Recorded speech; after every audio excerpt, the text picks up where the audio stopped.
Hello again, everybody, and welcome to this week's very special edition of Freeform Friday on Sunday of all days. Joining me at this time is TNA Hall of Famer, Mr. Eric Young. Eric, thanks for taking the time out of your day to do this interview. What's going on, sir? How are you? Pleasure to be here. Not in the Hall of Fame yet. If they want to put me in there, they have to do it before I'm done wrestling. Because when I'm done, I'll disappear, and no one will hear or see from me ever again. So my first question to you is if you have any pertinent memories of the late legendary pro wrestler as well as physical therapist and inventor Waldo Von Erich, who was at least partially instrumental in your training. Yeah, really important, actually. I mean, obviously, a well-known person from this part of the world, Carl LeDuc, was the person that did a lot of the in-ring training for me when I was 17, 18. But Waldo was the really experienced one, had wrestled all over the world, wrestled for Vince McMahon Sr. in the WWF. I believe him and Bruno Sammartino still hold the longest match time in Madison Square Garden, 93 minutes, which is insane. Tons of old cool stories and very, very old school, obviously, because he came from, like, before it was even WWF, it was WWF, and they basically wrestled only in New York. But yeah, he was a really smart guy, was very good to me. Invented this crazy, like, lower back table for hanging upside down, and I think that's how he really made his money after he was done wrestling. But yeah, really good guy, smart guy, and I learned a lot about making your performance bigger, and the people in the front row need to see same as the people in the back row. So a lot of the things he had to say were very dated because he was old, but a lot of the things that he taught me still work today and will always work. And wasn't the late, great, innovative Chris Kanyon, who also helped train you, working for WCW at the same time as he was working with you? Yeah, I wouldn't say that he trained me, but I spent a lot of time with Chris. He had been sent by WCW to do head stunt work, lead wrestling coordinator on a Jesse Ventura movie for NBC. It was like unsanctioned by Jesse. He never approved it, and they just went ahead and did the movie anyways. And it was okay. I mean, it was a made for TV movie, obviously, but I mean, at the time, I'm 18 years old. You know, I'm going to be in this movie, and you can see, like, if you know me, you can tell it's me. If you saw me now, or you know me now, and you watch that clip from that movie, I'm probably unrecognizable, but it's cool to be part of that. And just spending the time with Kanyon was just so smart when it came to wrestling, and really, truly, like, way ahead of his time on innovative offense and, you know, piecing wrestling together in sequences, and that you see a lot of that today. And he was like one of the first guys to really be doing that. So I spent a lot of time with him when he was up in Ontario. All right, moving over to TNA. What was the best thing about being part of Team Canada when you started in TNA more than 20 years ago now? And what was the most challenging aspect of standing out? The best part was working with, 3 or 4 of your best friends. All of those guys I had known before. Johnny Devine less than the others, but I crossed paths with him several times.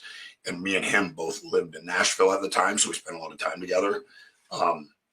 Having that safety blanket of people that you've already worked with, Bobby, Petey, Scott, and then someone like Johnny, who was infinitely talented, coming in, and you're starting your television career at the same time. So it was like always knowing that you can trust the other person to be there and do the right thing and not mess anything up when it's crucial that you not mess anything up.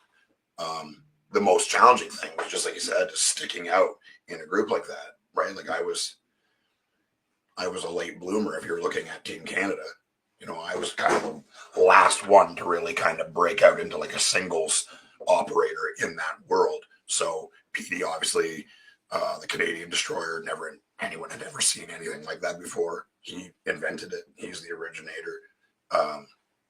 Scott, one of the smartest guys in wrestling, a guy I'm still friends with today, and obviously Bobby Roode, who in my opinion might be the best wrestler to ever live.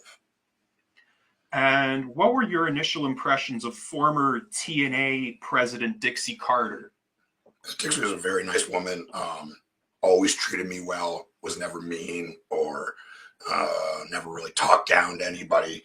She cared about TNA wrestling as much as she could in the business sense. As a human being, she cared about the people that worked there. I believe probably in a little over her head as far as making decisions of what goes on the show. But a lot of people get swept up in that. And I mean, you're seeing it today in other places.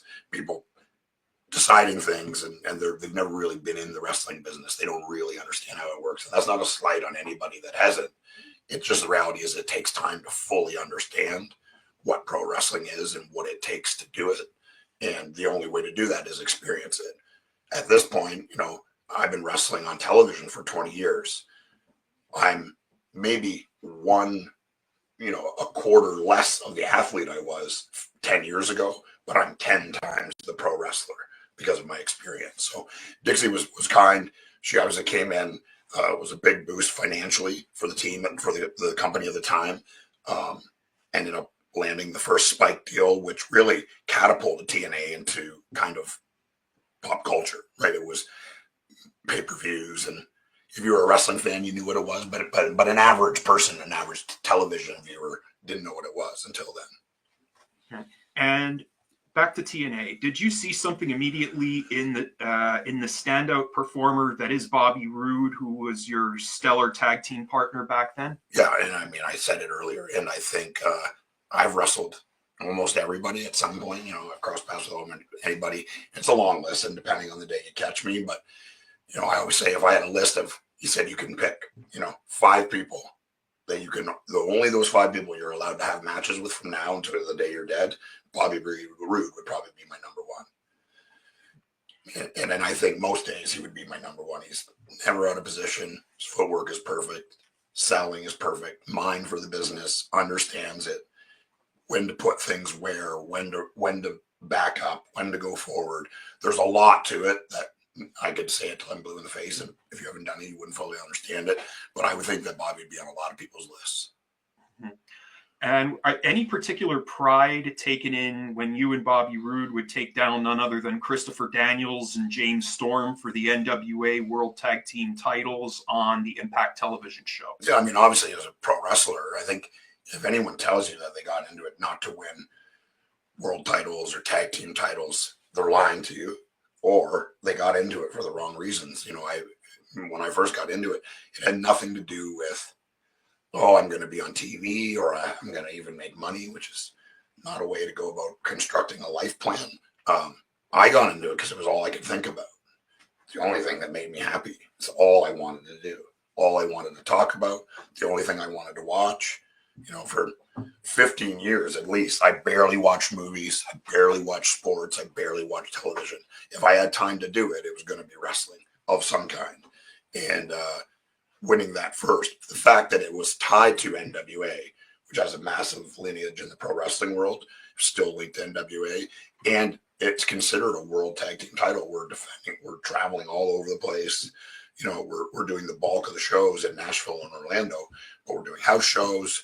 I'm getting booked in the UK and going to Mexico.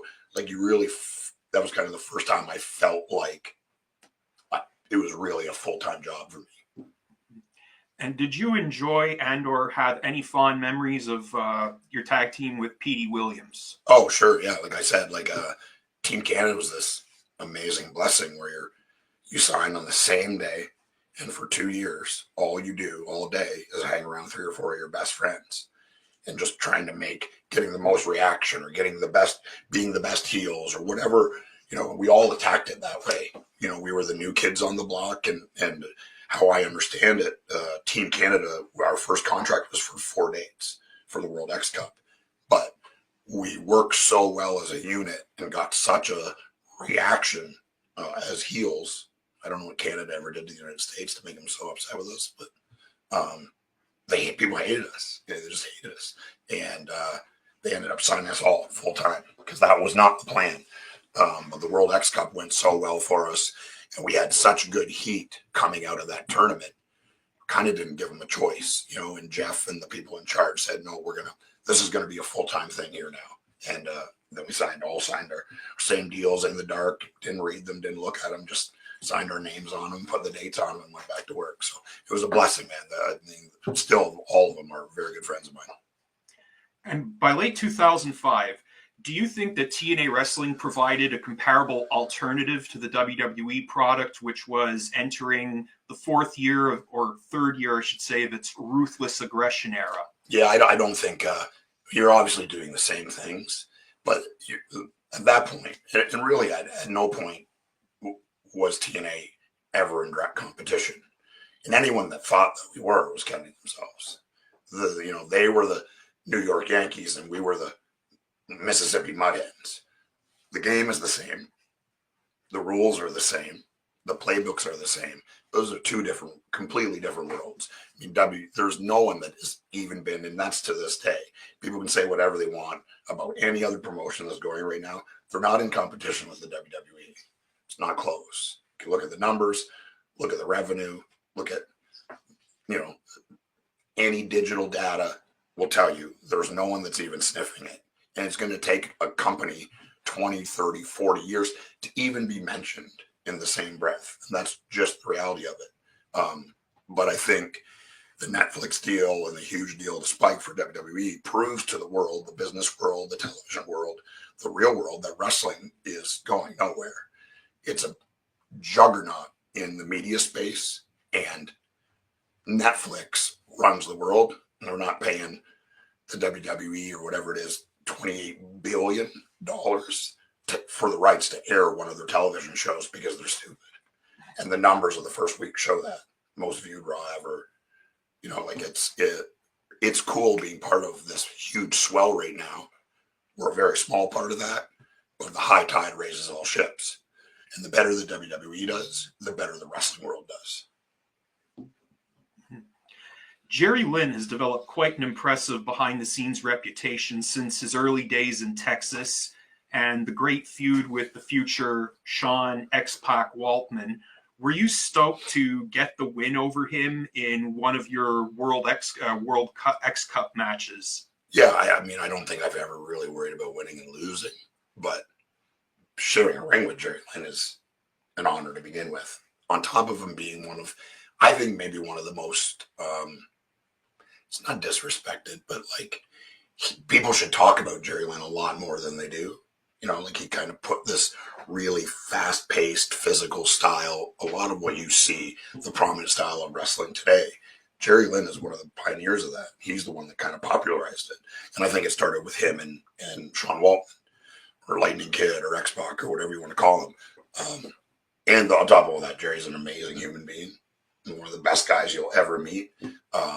So yeah, I don't think he gets enough flowers for who he is and what he meant to this business and still does. It's a very fond memory for me. And it's at that point, I'm 24 years old. This is a guy I've been watching on TV for a decade, and I'm in the ring and I'm slated to beat him, to go over. And I think it was a ladder match, and which was cool because I love doing ladder matches at that point. And me and him worked side by side and basically putting the whole thing together. So it was a huge honor for me. Did you feel there was something important going on when you and Bobby Roode worked a program with 3 Live Crew composed of Conan, the Road Dog, and of course R-Truth, Ron Killings? Yeah, we had a lot of good matches with those guys. And the best thing about it is those guys at that point, they're so established and they've worked everywhere. They've had huge runs in the WWF, WWE. So them coming, they just have to show up and they're over. Us as lesser known heels was to make them look good and be believable. And we wrestled all combinations of those guys, Truth and Conan and BG and BG. And, so it felt like for a couple years, we were really married to those guys, and you'll learn a ton working with people with that kind of, the experience that they hold, the TV experience, also the clout of sharing a ring and keeping up and, maybe not pissing them off or doing the right things and making them want to work with you again.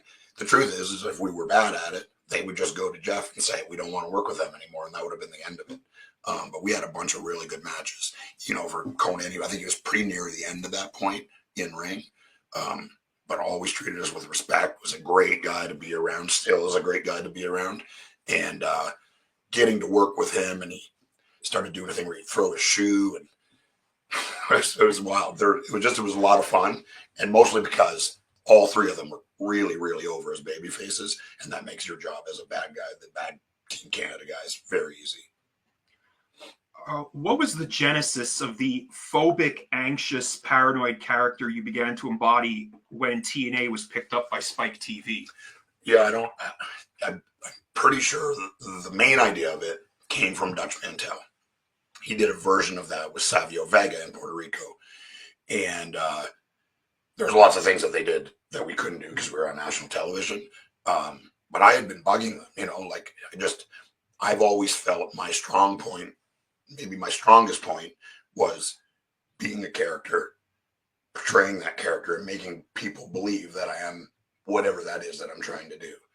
And certainly I didn't grow up thinking I can't wait to portray a person that's not mentally all there on TV. Now, did I have fun doing it? Of course. But I did it for a decade. But before that, my gimmick was I was from Canada. That's the end, right? I didn't speak when we did promos. You can look back, you can go through every Team Canada promo ever done. I'm in it and I'm standing there, but I don't speak, not even once. So my push was to have a gimmick, a character, something that I could really dig myself into creatively. And it just kind of ended up, you're paranoid and Team Canada's disbanding and you think you're going to get fired. So I just, like anything in wrestling, I just took it and turned it up to 11, as high as it could go, and rode that for, 8 or 9 years. And truth be told, is like, that's not what I just, if you're asking 10-year-old Eric Young, do you want to play a mentally handicapped person on television? Absolutely not. But it opened a ton of doors. I got a fishing show out of it, did a extreme adventure show, did a show on Travel Network. I'd just done another show that just aired not long ago about vinyl music. So I wouldn't change it. I mean, it was very fun 8 years. I didn't have to concentrate on too much, show up and just basically just try to make everybody laugh. That's not a bad job. When Jeff Jarrett introduced you as a 90s era Sting, and you basically mimicked the look of the Halloween Sting during Halloween Havoc 90, or Sting impersonator Barry Windham, you really captured the essence of the character. And were you a real life Sting fan growing up? Yeah, he was one of my favorites. So obviously, like, he's starting to come around, but he's not starting to work yet. And then they're like, we want to do this thing where you are kind of the only one that really knows that Sting's coming, and you keep telling everybody, but you're not all there, so nobody believes you. And then when you fast forward, he starts showing up, and I was his first match, the first time he had wrestled in 10 years. When I wore the Sting 90 stuff, the pink pants, the red boots and all that, like, he painted my face. And I'm in like the bathroom with him. And like, if he walked in here now, I call him Steve, and we're buddies, which is wild. But at that point, I'm like, I don't know how old I am, 26, maybe 27. And Sting is painting my face.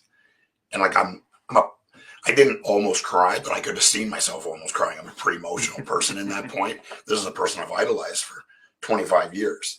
And I'm wearing his actual gear, which was, he's tall, so it was way too long for me, and I had to like roll it, but nobody can see that because it's tucked into the boots. But that's the actual gear from Clash of the Champions. And he painted my face, the guy himself, which is why it looked so good. If I did it, it would have looked terrible. Might have been funnier, I think, if I did it myself, but they wanted it to look similar to his. And they even did my hair in kind of like a flat top and stuff. So it was, I mean, really, as cliche or cheesy as it sounds, it's kind of like a dream come true. I got to hang out with Sting. I got to wrestle him. I've wrestled him a bunch. I've tagged with him. I did all kinds of stuff with him. And the coolest part for me, if I walk into a building and he's there and he sees me, he knows me. And he comes over and we hug and we chit chat like we've been buddies for 25 years. So yeah, it was really a dream come true, man.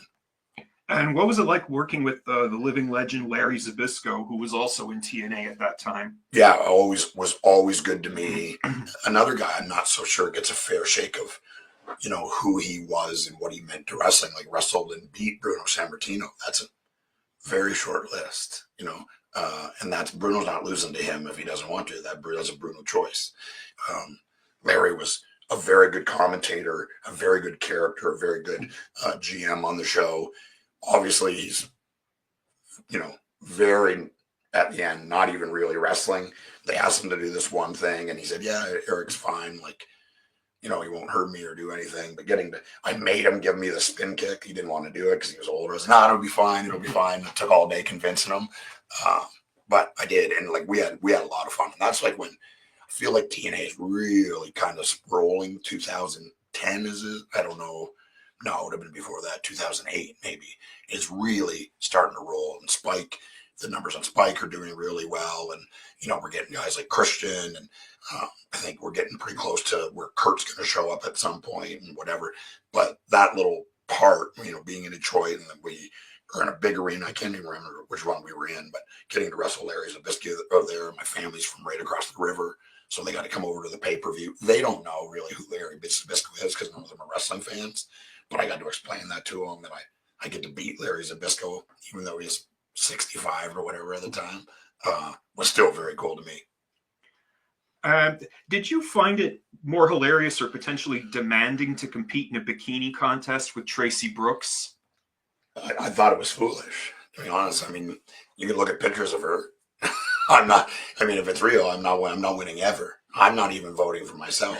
But obviously, wrestling, she was very good at being a heel and with Bobby, and it's clear that the fans, they're in on the joke, right? And I think that's what made it funny and I think part of what made Eric Young likable at that point, I'm not talking in the third person, but that version of me, that version of Eric Young, it was something people could attach to, the nervousness and the, like if I was in the ring with a big wrestler, like I would be like nervous because I think deep down in my head, I kind of was, because I was new to TV doing the thing with Tracy. I was like, oh, geez, I don't know. I don't know if we'll do what we can, but I don't know if I was in the crowd. I'm not cheering for me.